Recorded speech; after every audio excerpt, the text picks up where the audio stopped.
Let's begin Lesson 22 of Unit 5, and this one is on political parties.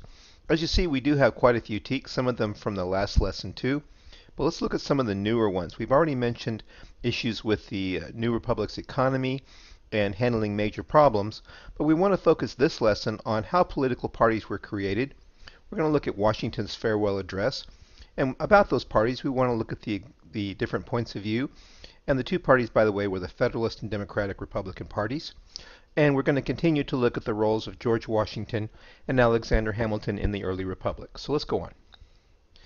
Hamilton's plan for the economy was supported by President Washington and the majority of Congress. Many of them were Federalists. Let's just review the steps of that plan. Again, step one was that the nation would nationalize the debt of the states, take on the debt of the states.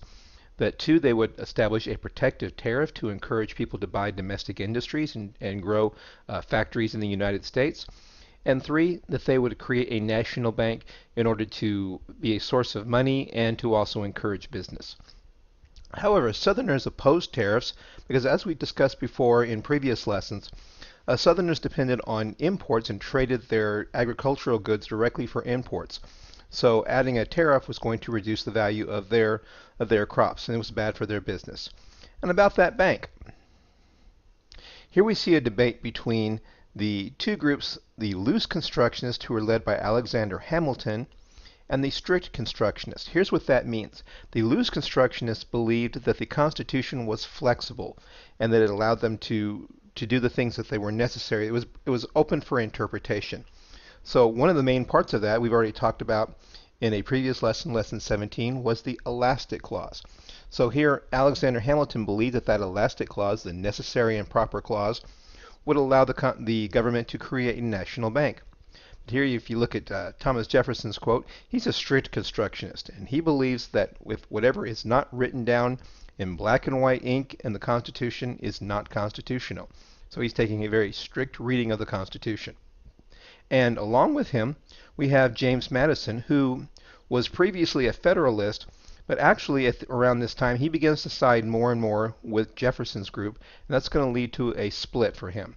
So like he says here, wrong, hamhead. If it's not written in black and white, then it's unconstitutional, and don't say nothing about no bank. So Congress decides on this issue. Since the Federalists control Congress, they tend to side with Hamilton. Gloating here a little bit. And the result is in 1791 we get the Bank of the United States, which is given a 20-year charter, which is a 20-year license until 1811. The differences over this bank and a number of other things over the economy are going to create these two competing groups that are going to form the first political parties. So let's look at what those two political parties are and what they believe. First, we had the Federalists, who we could consider as sort of the descendants of the original Federalists during the Constitutional Convention. Their leader is Alexander Hamilton. They want a strong federal government, just as those first Federalists did. They believe in a loose, which means a flexible interpretation of the Constitution, that it's open to reading and interpretation. They favor industry as the main source of the economy for the U.S. They support the Bank of the U.S. because that's going to support industry. In terms of foreign relations, they tend to favor Britain, the British. In many ways, even though the United States gained its independence, people like Hamilton still had great admiration for Britain and its culture, its people, and its system of government, and they want to maintain those ties. And they believed in rule by the best people, meaning the well-educated, the wealthy. You could say that they still believe very much in the RWDs, the rich white dudes being in charge. And they feared mob rule, and their idea of the mob was the common people, the farmers, the people in the streets. Then we get the Democratic Republicans, and we could say they are somewhat the descendants of the Anti-Federalist. Now, they are not opposed to the government as it was, but they still have many of the same ideas that the Anti-Federalists did about government. Their leader is Thomas Jefferson. They want limited federal powers, just like the Anti-Federalists did. They want a strict, which means very literal reading of the Constitution. If it's not written down, then it's not constitutional. They favored agriculture as the future economy of the U.S. They believed that the U.S. Bank was unconstitutional, again, because it's not written in the Constitution. In terms of foreign relations, they tend to favor France. They had not forgotten how France was an important partner in helping the U.S. gain its independence, and they still value that relationship.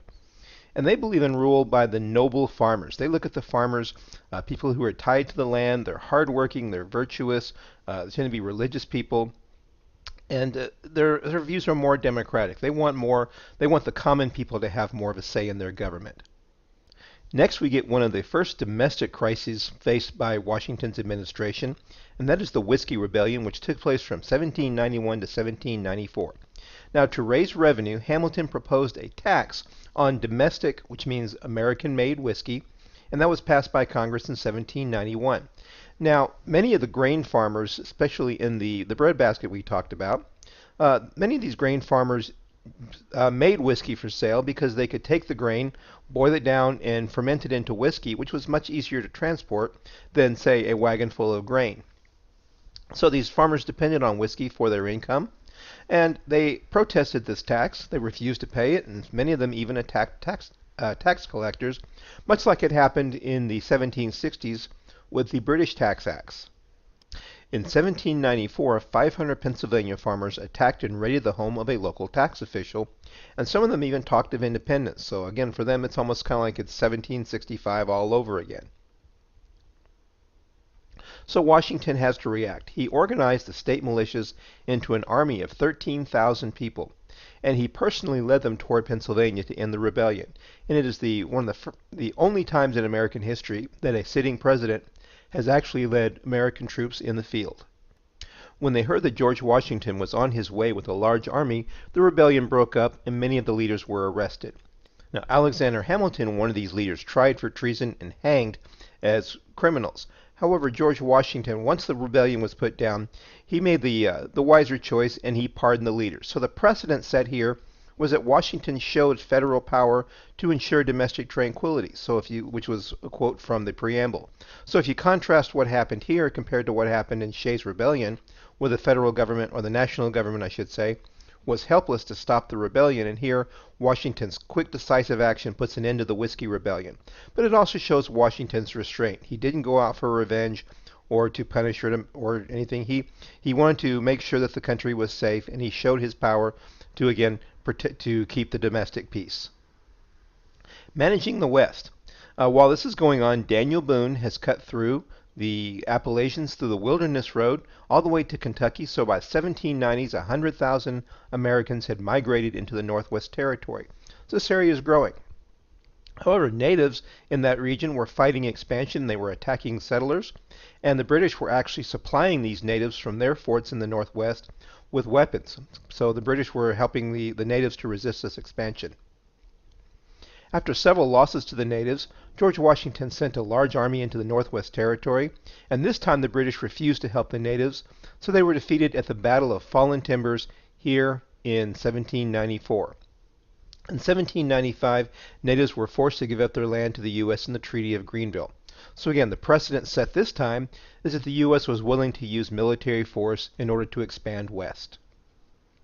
And this is a precedent we will see carried out over the next 100 years as the U.S. uses its military force to expand from coast to coast. So it's time for the third presidential election in 1796. Washington has been elected and re-elected, and truthfully could have served as president for life had he chosen to. However, he makes the decision to retire after his second term, and in doing so, he sets an informal precedent of the two-term limit for the presidency. And this precedent will be followed all the way up until 1940 with Franklin Roosevelt. And after Roosevelt, it will be put into the Constitution as the 22nd Amendment. So after a close election, we get the new president, John Adams, and the second place person was Thomas Jefferson, so he is the vice president. Now notice that Adams is a Federalist and Jefferson is a Democratic Republican. And again, we've seen the differences between these two parties, so the question will be, how will this work with a president and vice president with such differing ideas about government? Now, before he retires, Washington gives his farewell address to the country, and he writes to the people about some of his ideas about the country going forward. This is sort of his letter of advice. Three of the main things that he says in this is, one, don't form political parties. Unfortunately, it's too late. Political parties have already happened. Stay out of debt, and try to stay out of foreign conflicts and remain neutral in the world. So the question is, did future governments follow his advice? Consider the news today and see what you think about that. John Adams had a difficult and controversial presidency, and one of the main controversies of his term was the Alien and Sedition Acts.